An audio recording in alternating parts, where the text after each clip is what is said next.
नमस्कार। आज मैं आया हूँ आपके सामने एक न्यू जीके का क्लास लेके। इस क्लास में हम लोग भारत की नदियों के बारे में जानेंगे।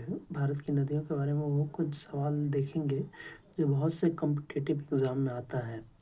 कि उसका पार्ट 1 है, इसमें केवल 10 क्वेश्चन है विथ रीजन। ठीक है, तो पहला क्वेश्चन है, भारत की सबसे लंबी नदी कौन सी है? तो ये तो हम सबको पता है, इसका सवाल का आंसर है गंगा। ठीक है, क्यों है गंगा? तो देखिए, गंगा नदी की कुल लंबाई 2525 किलोमीटर है और ये कहाँ से निकलती है? उत्तराखंड के गंगोत्री ग्लेशियर से निकलती है और ये भारत की सबसे पवित्र नदी मानी जाती है। ठीक है, सेकंड सवाल है, किस नदी को दक्षिण गंगा, याद रखिएगा, दक्षिण गंगा के नाम से जाना जाता है?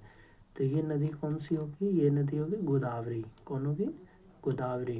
गोदावरी को दक्षिण गंगा के नाम से जाना जाता है क्योंकि ये 1465 किलोमीटर लंबी है। ठीक है, इसीलिए इसको दक्षिण गंगा या वृद्ध गंगा भी कहते हैं। क्या कहते हैं? वृद्ध गंगा। ठीक है, अगला क्वेश्चन है, भारत की कौन सी नदी सॉल्ट रिवर के नाम से जानी जाती है? तो ये तो पता होगा सबको, लूनी रिवर। कौन सी? लूनी रिवर। लूनी कहाँ से निकलती है? ये राजस्थान के अरावली रेंज से निकलती है और इसका पानी बलोत्रा के बाद खारा सॉल्टी हो जाता है। ठीक है, बलोत्रा एक जगह है जहाँ के बाद इसका पानी क्या हो जाता है? सॉल्टी हो जाता है, क्योंकि इसके अंदर मिनरल पाए जाते हैं इसीलिए। ठीक है, अगला है, विश्व का सबसे बड़ा नदी द्वीप रिवर आइलैंड मजूली किस नदी पर है? तो यह है ब्रह्मपुत्र पे। किस पे है? ब्रह्मपुत्र पे। ठीक है, ये देखिए, मजूली द्वीप असम में ब्रह्मपुत्र नदी के बीच में स्थित है, जो दुनिया की सबसे बड़ी नदी द्वीप है। याद रखिएगा, मजूली द्वीप असम में। ठीक है, किस नदी पर? ब्रह्मपुत्र नदी के बीच में। ठीक, अगला क्वेश्चन है, कौन सी दो नदियाँ वेस्ट यानी कि पश्चिम की ओर बहती है और अरब सागर में मिलती है?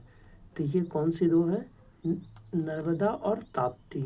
ज़्यादातर नदियाँ बंगाल में गिरती है, बे ऑफ बंगाल में, लेकिन नर्मदा और ताप्ती रिवर वैली से बहते हुए अरब सागर में मिलती है। कहाँ पे?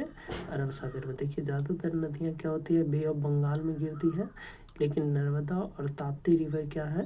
तो ये अरब सागर में मिलती है। ठीक है, अगला क्वेश्चन है, सौरो ऑफ बिहार। बिहार का सो किस नदी को कहा जाता है? तो ये तो सभी को पता होगा, कोसी। किस नदी को कहा जाता है? कोसी को। देखिए, कोसी नदी अपना रास्ता बदलने और भयानक बाढ़ फ्लड्स लाने के लिए बदनाम है, इसीलिए इसे बिहार का सूप कहते हैं। ठीक, नेक्स्ट क्वेश्चन है, सिंधु इंडस नदी का उद्गम ओरिजिन कहाँ से होता है? ठीक है, ये जो हमारे इंडस वैली सिविलाइजेशन है वो इसी के आसपास है।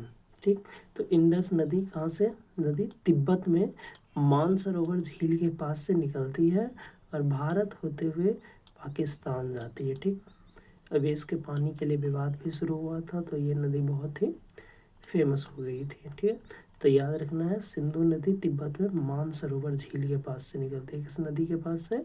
मानसरोवर झील से पास से निकलती है। ठीक है, भारत का सबसे ऊंचा बांध टिहरी बांध किस नदी पर बना हुआ है? तो ये तो पता होना चाहिए, भैगरथी नदी पर। किस पर? भैगरथी नदी पर। टिहरी डैम कहाँ बना है? उत्तराखंड में, जगह याद रखिएगा, और ये भैगरथी नदी पर स्थित है।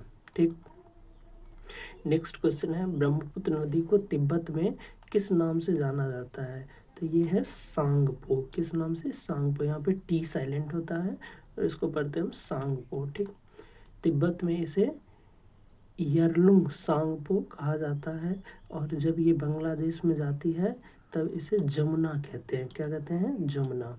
बांग्लादेश में यमुना नहीं, जमुना कहाँ से कहते हैं? बांग्लादेश से। और तिब्बत में इसे कहते हैं सांगपो। ठीक, अगला है, प्रयागराज में किन नदियों का संगम होता है? तो गंगा, यमुना, सरस्वती। बहुत फेमस मूवी भी है इस पर। तो ये हो गया, आप इस सरगम को त्रिवेणी संगम कहा जाता है। ठीक है, त्रिवेणी संगम याद रखिएगा, जहाँ कुंभ मेला भी लगा था अभी कुछ दिन पहले। तो त्रिवेणी संगम के त्रिवेणी संगम में किन कौन सो 2-3 नदियाँ मिलती हैं? तो गंगा, यमुना और सरस्वती। और ये कहाँ पे है? प्रयागराज में। धन्यवाद। इसी तरह का और भी वीडियो के लिए हमारे चैनल को सब्सक्राइब कीजिए। जय हिंद।